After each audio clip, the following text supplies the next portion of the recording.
Chapter 18 of The Picture of Dorian Gray by Oscar Wilde. This recording is in the public domain.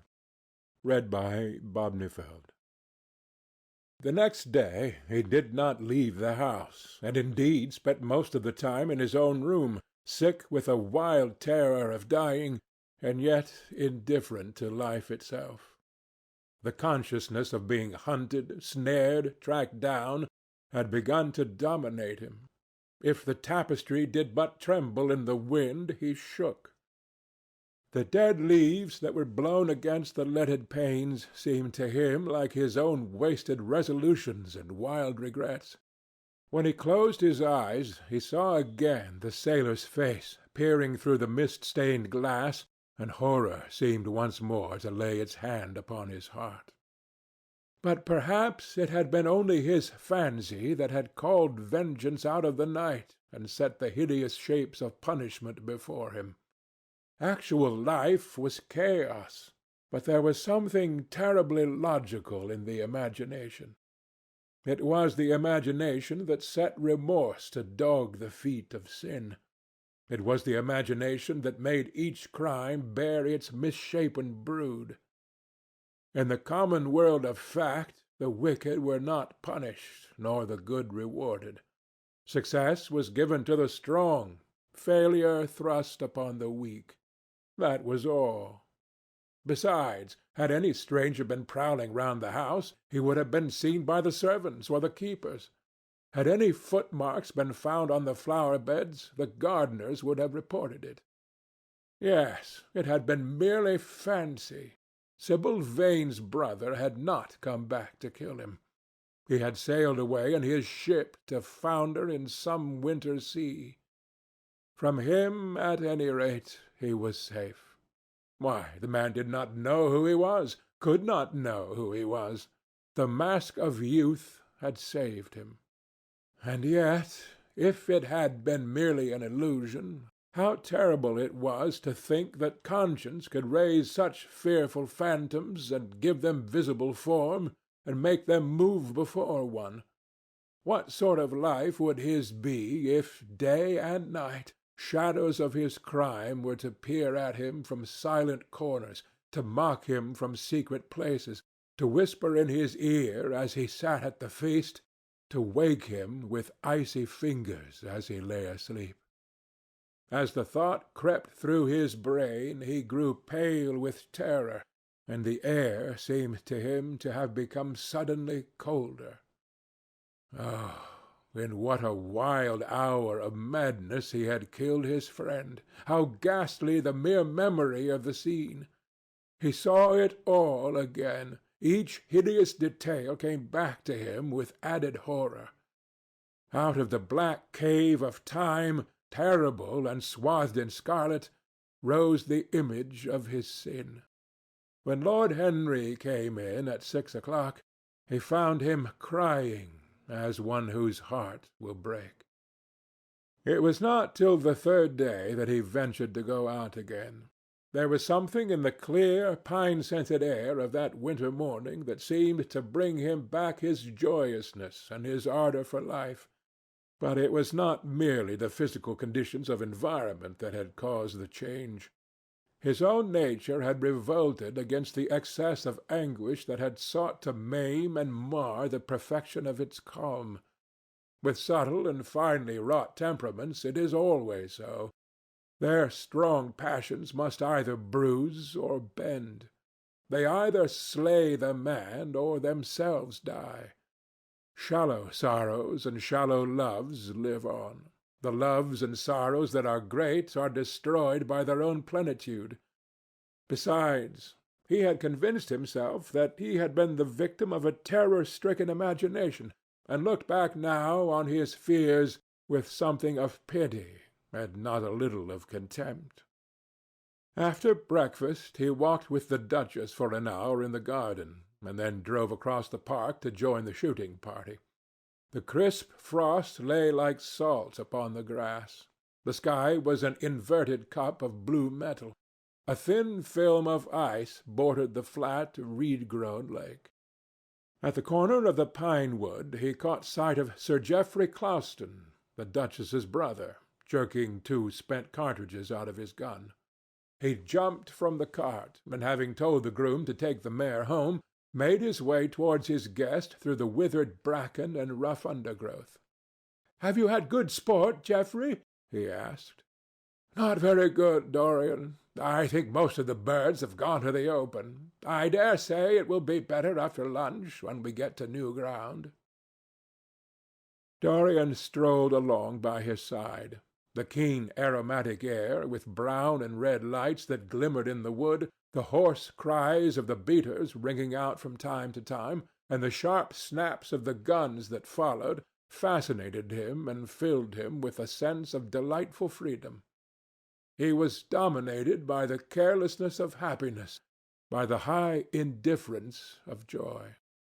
Suddenly, from a lumpy tussock of old grass some 20 yards in front of them, with black-tipped ears erect and long hinder limbs throwing it forward, started a hare. It bolted for a thicket of alders. Sir Geoffrey put his gun to his shoulder, but there was something in the animal's grace of movement that strangely charmed Dorian Gray, and he cried out at once, "Don't shoot it, Geoffrey. Let it live." "What nonsense, Dorian!" laughed his companion, and as the hare bounded into the thicket, he fired. There were 2 cries heard: the cry of a hare in pain, which is dreadful; the cry of a man in agony, which is worse. "Good heavens! I have hit a beater!" exclaimed Sir Geoffrey. "What an ass the man was to get in front of the guns! Stop shooting there!" he called out at the top of his voice. "A man is hurt." The head keeper came running up with a stick in his hand. "Where, sir? Where is he?" he shouted. At the same time the firing ceased along the line. "Here," answered Sir Geoffrey angrily, hurrying towards the thicket. "Why on earth don't you keep your men back? Spoiled my shooting for the day." Dorian watched them as they plunged into the alder clump, brushing the lithe, swinging branches aside. In a few moments they emerged, dragging a body after them into the sunlight. He turned away in horror. It seemed to him that misfortune followed wherever he went. He heard Sir Geoffrey ask if the man was really dead, and the affirmative answer of the keeper. The wood seemed to him to have become suddenly alive with faces. There was the trampling of myriad feet and the low buzz of voices. A great copper-breasted pheasant came beating through the boughs overhead. After a few moments, that were to him in his perturbed state like endless hours of pain, he felt a hand laid on his shoulder. He started and looked round. "Dorian," said Lord Henry, "I had better tell them that the shooting is stopped for to-day. It would not look well to go on." "I wish it were stopped forever, Harry," he answered bitterly. "The whole thing is hideous and cruel. Is the man—" He could not finish the sentence. "I am afraid so," rejoined Lord Henry. "He got the whole charge of shot in his chest. He must have died almost instantaneously. Come, let us go home." They walked side by side in the direction of the avenue for nearly 50 yards without speaking. Then Dorian looked at Lord Henry and said, with a heavy sigh, "It is a bad omen, Harry, a very bad omen." "What is?" asked Lord Henry. "Oh, this accident, I suppose. My dear fellow, it can't be helped. It was the man's own fault. Why did he get in front of the guns? Besides, it is nothing to us. It is rather awkward for Geoffrey, of course. It does not do to pepper beaters. It makes people think that one is a wild shot. And Geoffrey is not. He shoots very straight. But there is no use talking about the matter." Dorian shook his head. "It is a bad omen, Harry.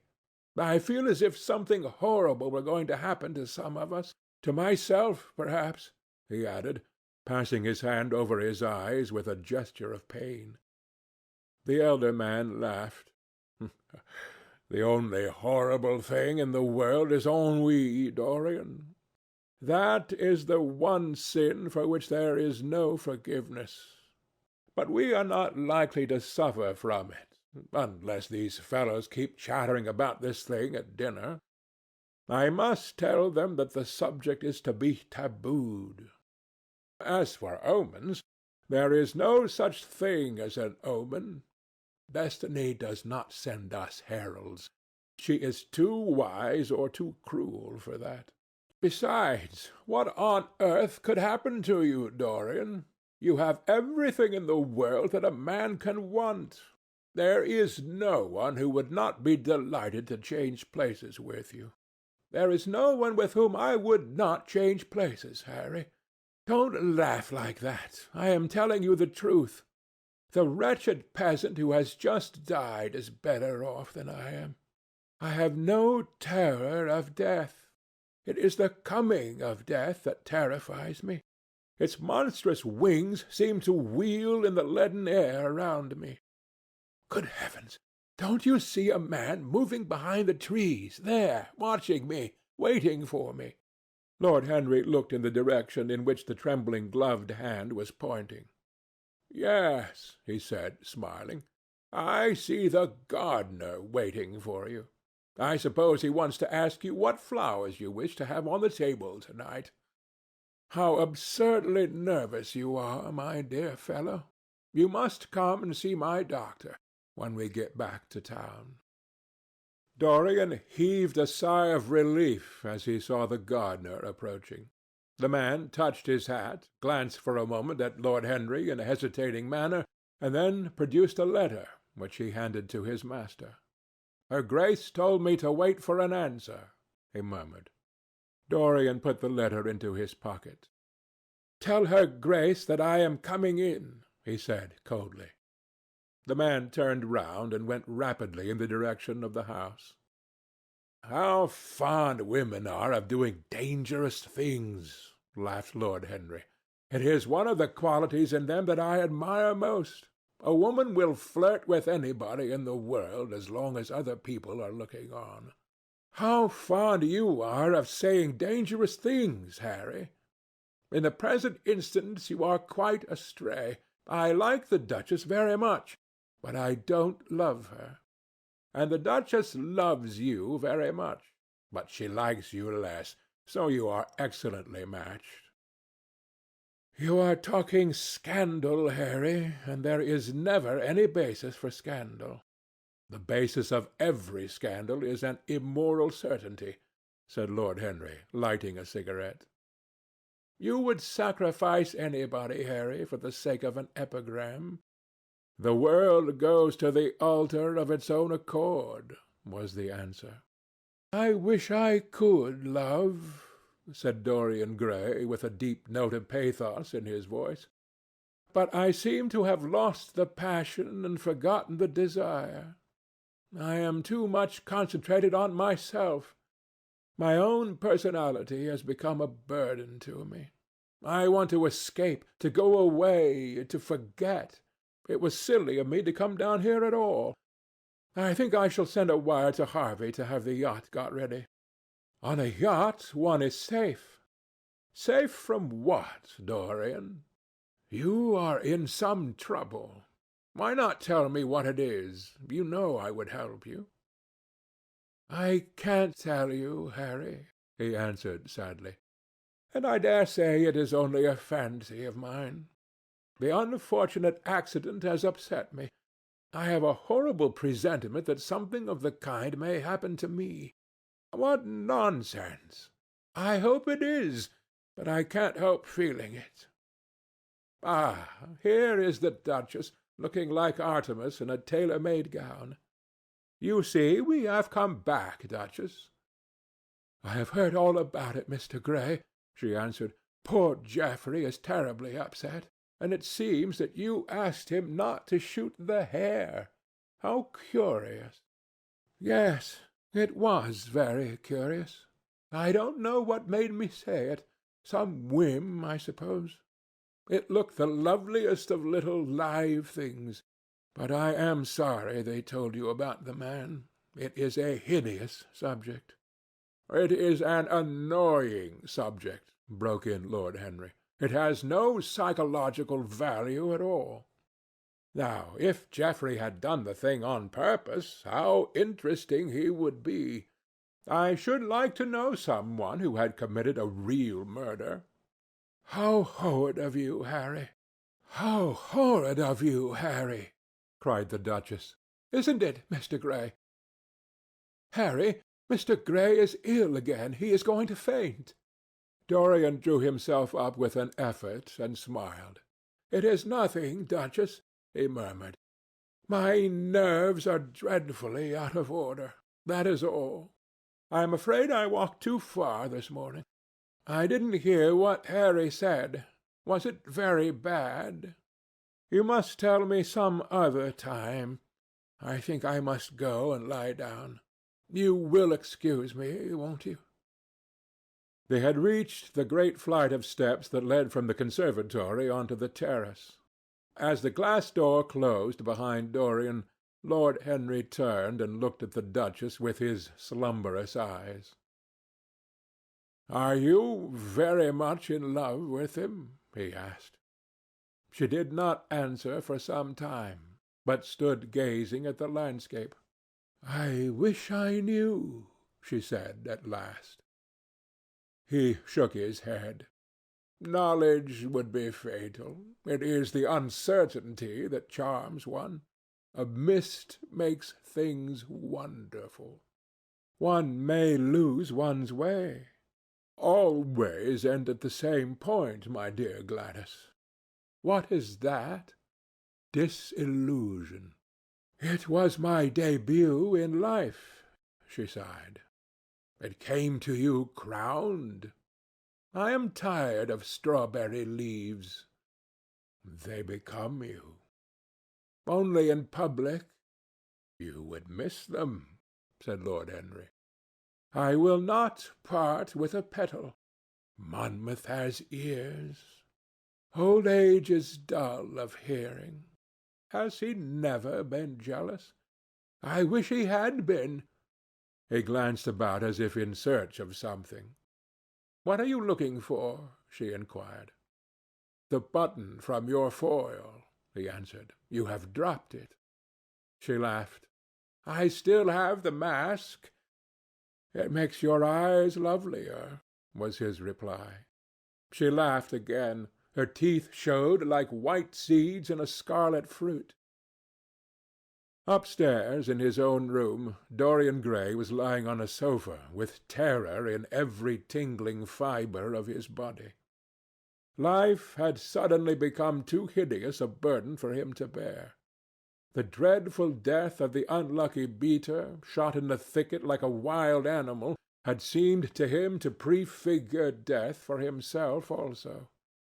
He had nearly swooned at what Lord Henry had said in a chance mood of cynical jesting. At 5 o'clock he rang his bell for his servant, and gave him orders to pack his things for the night express to town, and to have the brougham at the door by 8:30. He was determined not to sleep another night at Selby Royal. It was an ill-omened place. Death walked there in the sunlight. The grass of the forest had been spotted with blood. Then he wrote a note to Lord Henry, telling him that he was going up to town to consult his doctor, and asking him to entertain his guests in his absence. As he was putting it into the envelope, a knock came to the door, and his valet informed him that the head keeper wished to see him. He frowned and bit his lip. "Send him in," he muttered, after some moments' hesitation. As soon as the man entered, Dorian pulled his cheque-book out of a drawer and spread it out before him. "I suppose you have come about the unfortunate accident of this morning, Thornton," he said, taking up a pen. "Yes, sir," answered the gamekeeper. "Was the poor fellow married? Had he any people dependent on him?" said Dorian, looking bored. If so, I should not like them to be left in want, and will send them any sum of money you may think necessary." "We don't know who he is, sir. That is what I took the liberty of coming to you about." "Don't know who he is?" said Dorian listlessly. "What do you mean? Wasn't he one of your men?" "No, sir. Never saw him before. Seems like a sailor, sir." The pen dropped from Dorian Gray's hand, and he felt as if his heart had suddenly stopped beating. "A sailor?" he cried out. "Did you say a sailor?" "Yes, sir. He looks as if he had been a sort of sailor, tattooed on both arms, and that kind of thing." "Was there anything found on him?" said Dorian, leaping forward and looking at the man with startled eyes. "Anything that would tell his name?" "Some money, sir. Not much, and a six-shooter. There was no name of any kind. A decent-looking man, sir, but rough like. A sort of sailor, we think." Dorian started to his feet. A terrible hope fluttered past him. He clutched at it madly. "Where is the body?" he exclaimed. "Quick! I must see it at once." "It is in an empty stable in the home farm, sir. The folk don't like to have that sort of thing in their houses. They say a corpse brings bad luck." "The home farm! Go there at once and meet me. Tell one of the grooms to bring my horse round. No, never mind. I'll go to the stables myself. It will save time." In less than a quarter of an hour Dorian Gray was galloping down the long avenue as hard as he could go. The trees seemed to sweep past him in spectral procession, and wild shadows to fling themselves across his path. Once the mare swerved at the white gate-post and nearly threw him. He lashed her across the neck with his crop. She cleft the dusky air like an arrow. The stones flew from her hoofs. At last he reached the home farm. 2 men were loitering in the yard. He leaped from the saddle and threw the reins to one of them. In the farthest stable a light was glimmering. Something seemed to tell him that the body was there, and he hurried to the door and put his hand upon the latch. There he paused for a moment, feeling that he was on the brink of a discovery that would either make or mar his life. Then he thrust the door open and entered. On a heap of sacking in the far corner was lying the dead body of a man dressed in a coarse shirt and a pair of blue trousers. A spotted handkerchief had been placed over the face. A coarse candle, stuck in a bottle, sputtered beside it. Dorian Gray shuddered. He felt that his could not be the hand to take the handkerchief away, and called out to one of the farm servants to come to him. "Take that thing off the face.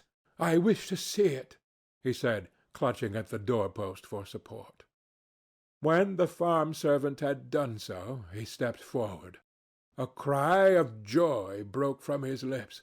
The man who had been shot in the thicket was James Vane.